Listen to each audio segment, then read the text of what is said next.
کیا آپ جانتے ہیں کہ تاریخ انسانی میں سب سے پہلے ہواؤں میں اڑنے کا تجربہ کرنے والا ایک مسلمان تھا، اور اسی مسلم سائنسداں کے دیے ہوئے تصور پر نئے زمانے میں یہ ہوائی جہاز ایجاد ہوا اور آج ساری دنیا ہواؤں میں پرواز کر رہی ہے۔ آئیے اس مسلم سائنسداں کی تاریخ آپ کو بتاتے ہیں، لیکن سب سے پہلے اس مسلم سائنسداں کا جو تصور ہے اس نے وہ تصور کہاں سے لیا، اس بات کو سمجھ لیں۔ اللہ رب العزت نے قرآن مجید میں ارشاد فرمایا، أَلَمْ يَرَوْا إِلَى الطَّيْرِ مُسَخَّرَاتٍ فِي جَوِّ السَّمَاءِ مَا يُمْسِكُهُنَّ إِلَّا اللَّهُ ان فی ذلک لآیات لقوم یؤمنون۔ کیا انہوں نے پرندوں کو نہیں دیکھا؟ یعنی اس آیت کا مطلب ہے کہ کیا انہوں نے پرندوں کو نہیں دیکھا کہ آسمانی فضا میں کیسے مسخر ہیں؟ انہیں اللہ ہی تھامے ہوئے ہے۔ جو لوگ ایمان لاتے ہیں ان کے لیے اس میں بہت ساری نشانیاں ہیں، یعنی کوئی چیز فضا میں ٹھہر نہیں سکتی۔ اگر آپ زمین سے ڈھیلا آسمان کی طرف اچھالیں تو زمین کے اندر جو کشش ثقل ہے وہ ڈھیلا واپس زمین پر آ کر کے گر جاتا ہے۔ ہواؤں کے ذریعے بھی بہت ساری چیزیں ادھر ادھر ہو جاتی ہیں، لیکن آپ پرندوں کو دیکھیں گے کہ جب پرندے اڑتے ہیں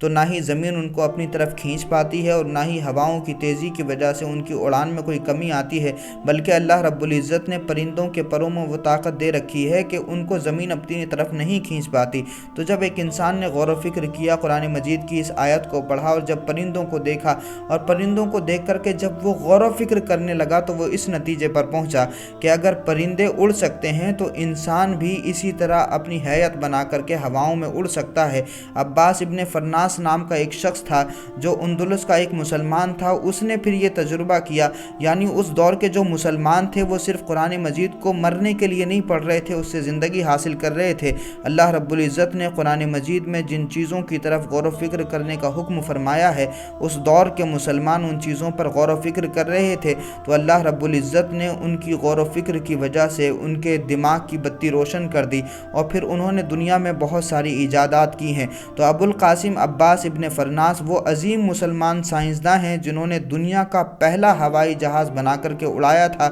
ان کے حوالے سے بہت ساری معلومات گوگل پر بھی موجود ہے۔ اپنے زمانے کے بہت بڑے کیمیاء داں بھی تھے، ماہر فلکیات بھی تھے، شاعر بھی تھے اور موسیقار بھی تھے، لیکن ان کا بہت بڑا کارنامہ یہ ہے کہ انہوں نے دنیا میں سب سے پہلے اڑنے کا تصور پیش کیا ہے۔ ابو القاسم عباس ابن فرناس اسپین کے ایک مسلمان تھے جن کی پیدائش 810 عیسوی کو ہوئی اور ان کا انتقال 887 عیسوی کو ہوا، اور اس پوری مدت میں انہوں نے بہت سارے کارنامے انجام دیے، لیکن ان کا سب سے بڑا کارنامہ یہ ہے کہ انہوں نے دنیا کو سب سے پہلے اڑنے کا تصور دیا۔ اب آپ دیکھیے کہ ابو القاسم عباس ابن فرناس وہ گھنٹوں پرندوں کو اڑتا ہوا دیکھتے تھے اور انہی کی طرح اڑنے کے خواہش مند تھے۔ انہوں نے کئی برس پرندوں کی پرواز کی تکنیک یعنی ایرو ڈائنامکس کا بغور مطالعہ کیا اور ایک دن یہ اعلان کیا کہ انسان بھی پرندوں کی طرح اڑ سکتا ہے۔ جب اس عظیم سائنسداں کے ناقدین نے اس کا مذاق اڑایا، یعنی جب عباس ابن فرناس نے یہ اعلان کیا تو جو مذاق اڑانے والے تھے انہوں نے مذاق اڑایا، تو عباس ابن فرناس نے اپنی تھیوری کا عملی مظاہرہ بذات خود کرنے کا اعلان کر دیا۔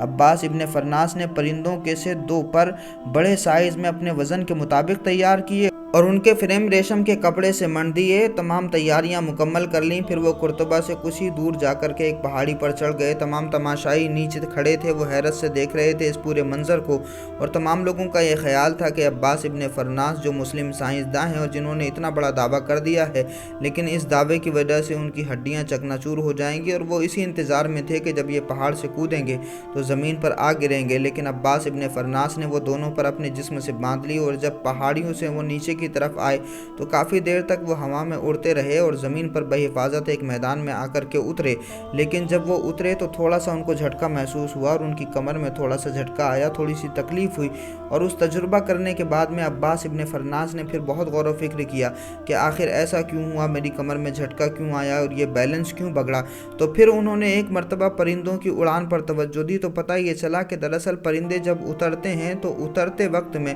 اپنی دم کا سہارا لیتے ہیں۔ مجھے تکلیف اس وجہ سے ہوئی، مجھے یہ چوٹ اس وجہ سے آئی کیونکہ میں نے بیلنس کرنے کے لیے دونوں پر تو باندھ لیے تھے، لیکن دم نہ ہونے کی وجہ سے یہ تکلیف ہوئی اور اس کی وجہ سے یہ ایکسیڈنٹ ہو گیا۔ تو عباس ابن فرناس نے اس مشکل کا حل بھی نکالا جو تھوڑی سی تکلیف ہوئی تھی۔ انہوں نے پھر دنیا کے سامنے یہ نظریہ پیش کیا کہ اگر اس طرح سے پر لگائے جائیں اور پھر دم بھی لگا دی جائے تو انسان ہوا میں اڑ سکتا ہے، پرواز کر سکتا ہے۔ عباس ابن فرناس نے 9ویں صدی میں دنیا کو یہ تصور ہوا میں اڑنے کا دیا تھا۔ پھر